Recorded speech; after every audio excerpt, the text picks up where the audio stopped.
In the final years of the PS3 and Xbox 360 generation, Epic Games were flying high. Having worked on the seminal Gears of War trilogy, their stock was higher than ever, and the entire industry was waiting to see what they would do next. And for their next big project, they partnered with People Can Fly, a Polish studio with a solid reputation for developing great shooters. People Can Fly had made a name for themselves with the critical darling Painkiller, while they had also worked quite extensively with Epic Games over the years, not only for the PC port of the first Gears of War, but also providing development support for its two sequels. Their partnership made a lot of sense, and when the new game the two of them would be releasing together was revealed, the strength of that partnership was reaffirmed. Called Bulletstorm, this new IP was a brand new first-person shooter that somehow managed to stand out in a market that was, at the time, drowning in first-person shooters looking to cash in on the genre's popularity. Bulletstorm looked unique, stylish, and best of all, a whole lot of fun. And with the names of both People Can Fly and Epic Games attached to it, it inspired a lot of confidence in people looking forward to it. The final product definitely did not disappoint. Praised for its dark humor, its bombastic action, and its unique approach to brutal and violent combat, Bulletstorm immediately had the potential to be something special. To this day, fans of the game look back on it fondly, but with nearly a decade having passed since its launch, we still haven't seen a Bulletstorm 2, so why exactly is that? The first game was clearly received very well, and its premise and unique ideas would have benefited hugely from a sequel, so why have we not seen one? Where the hell is Bulletstorm 2? The answer to that question isn't exactly a straightforward one, and has kept changing over the last few years. In the months and years immediately following Bulletstorm's launch, the biggest reason for there not being a sequel was rather simple. The game's critical success wasn't reflected in its commercial performance. Both Epic Games and publishers EA deemed the game's sales to be disappointing, with Epic declaring a few months after its launch that they had failed to turn a profit. As People Can Fly's CEO would later go on to say, the context surrounding the IP had a lot to do with that. As the next game from the people behind Gears of War, the game was expected to sell a lot more than it did, and while in relation to those expectations, the game's sales of nearly 2 million units were deemed a failure. In isolation, though, that wasn't exactly the case. Regardless, that turned out to be a death knell for Bulletstorm, at least at the time. Epic Games and People Can Fly had a sequel planned, and early pre-production on it had kicked off.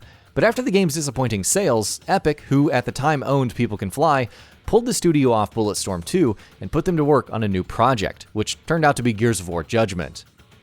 In 2015, however, People Can Fly bought back their independence from Epic Games, and in doing so also retained the ownership of the Bulletstorm IP. And in the years since then, the future has looked a lot brighter, at least relatively, for the series. For instance, 2017 saw the release of Bulletstorm Full Clip Edition, a remaster of the original game that included bonus new content created by People Can Fly.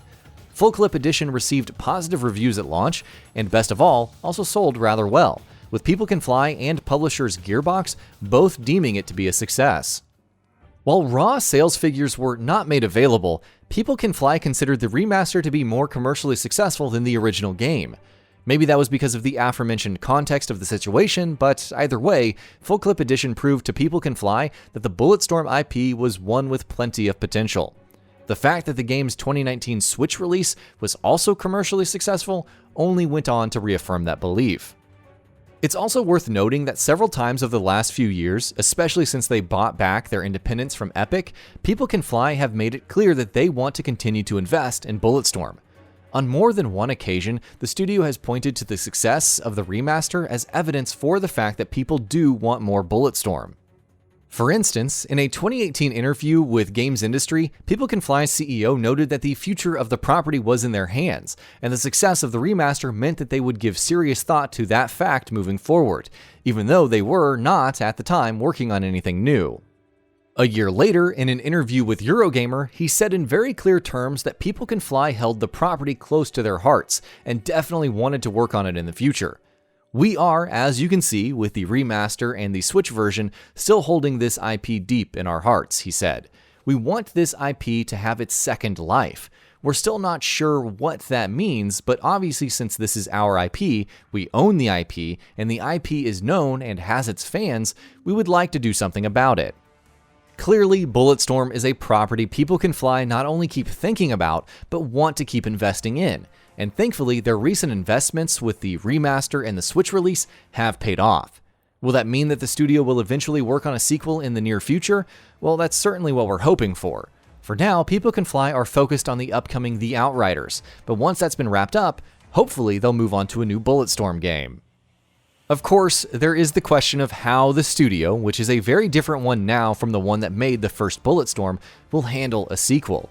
Most of the creative leads that worked on Bulletstorm are no longer at People Can Fly, and are not working on The Outriders either. So a Bulletstorm 2 would be coming from the same studio, but definitely not the same people. Can they, in spite of that, deliver on the promises and potential of the first game with a sequel? Well, hopefully they can. At the very least, we would love to see them try. And that about does it for this video. If you enjoyed what you watched and want to see more from GamingBolt, you can always hit that subscribe button and turn on the bell icon next to it. That way you will never miss any of our videos.